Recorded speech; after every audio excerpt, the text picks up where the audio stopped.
सौरभ हत्याकांड की परतें लगातार खुल रही है। कई मीडिया रिपोर्ट्स में दावा किया गया है कि मुस्कान रस्तोगी महत्वाकांक्षी थी। वह फिल्मों में हीरोइन बनना चाहती थी।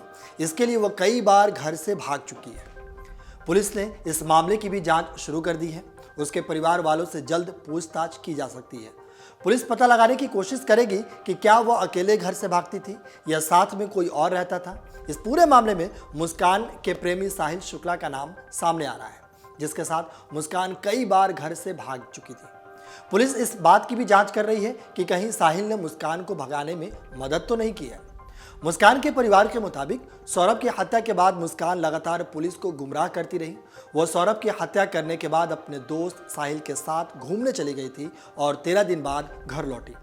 इस दौरान मुस्कान की बेटी पीहू बार बार अपने पिता के पास जाने की जिद करती रही, जिससे मुस्कान रोने लगी। मुस्कान की मां कविता रस्तोगी ने जब उसे शांत करने की कोशिश की और अपना पूरा साथ देने का भरोसा दिलाया, तब मुस्कान ने हत्या की पूरी सच्चाई बताई। आपको बता दें कि पति सौरभ का मर्डर करने के बाद 4 मार्च की शाम 7 बजे मुस्कान और साहिल हिमाचल प्रदेश के लिए निकल पड़े। 4 मार्च की सुबह 10 बजे इन्होंने एक कैब बुक की थी। उसी दिन शाम को 7 बजे थाना ब्रह्मपुरी क्षेत्र स्थित काशी की डेयरी से मुस्कान और साहिल हिमाचल प्रदेश के लिए रवाना हो गए।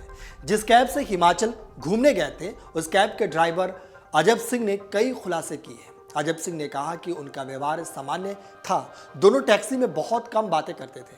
कैब ड्राइवर ने बताया कि चोटी वाला साहिल रोज नशे के लिए शराब की 1 से 2 बोतल कमरे में लेकर जाता था। टूर के दौरान उन्होंने मुस्कान को शराब पीते हुए नहीं देखा, जबकि उसने यूपी में मेरठ की सीमा के अंदर शामली से 3 बियर खरीदी थी। इन बियर को मुस्कान ने पिया, तब लगा कि वो भी नशे की आदी है। कैब ड्राइवर ने बताया कि 10 दिन की बुकिंग थी। 4 मार्च को गए थे, लेकिन 17 की शाम वापस लौटे। पूरे टूर में कैब के अंदर साहिल और मुस्कान कम बात करते थे। मुस्कान को जब नींद आती थी तो वह साहिल की गोद में सिर रखकर सो जाती थी। शिमला 3 दिनों के, फिर कुल्लू में वहाँ गए, मलानी जहाँ बर्फ पड़ रही वहाँ गए। जहाँ बर्फ पड़ रही थी वहां तक क्या गए। करते थे ये पूरे रास्ते में और रास्ते में तो ये घूमने का काम था इनका। सांझ को अपना लड़का जो है, जो छोटा बांध रखा है उसने, साहिल ने छोटा से बांध रखा सिर पे, वो तो रोज डेली 1 या 2 बोतल लेके जा रहा था रूम में। शराब पीता था। हाँ, शराब पीता था। लड़की को मुझे पता ना था कि नशा करती है लड़की। लड़की तो मैंने जब देखा, जब मेरठ के लिए वापसी आ रहे थे, शामली से ली थी इन्होंने 3 कैन।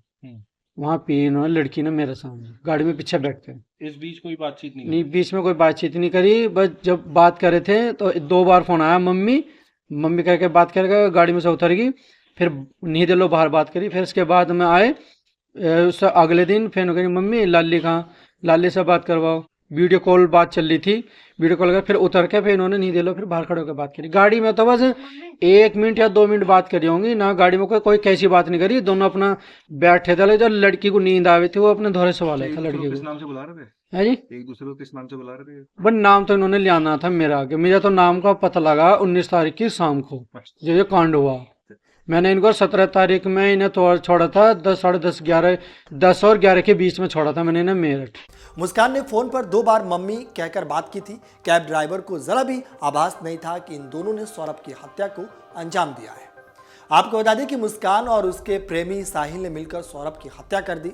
इसके बाद उन्होंने शव को कई टुकड़ों में काट दिया और उसे ड्रम में बंद करके सीमेंट और रेत से सील कर दिया। इसके बाद दोनों हिमाचल प्रदेश चले गए।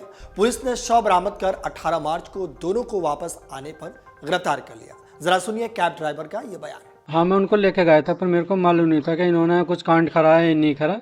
मेरे पास बुकिंग आई थी सवेरे 4 तारीख में 10, साढ़े 10 बजे, 10 के आसपास में।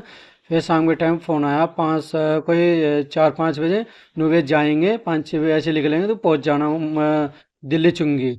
दिल्ली चुंगी पहुंच कर फ़ोन कर लेना, मैं नंबर भेजूंगा और घर की उनके लोकेशन भेज दूंगा, उनके घर चले जाना, फ़ोन कर लेना। मगर ठीक है, उनको बैठा लेना। मैं पहुंचा वहाँ, पहुंच तो गया था मैं वहाँ 6:30 बजे। वे चले गाड़ी में 7, सवा 7।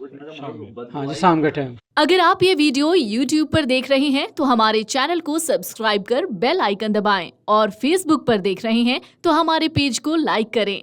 8 मिलियन प्लस सब्सक्राइबर, आपके इस भरोसे के लिए बहुत धन्यवाद।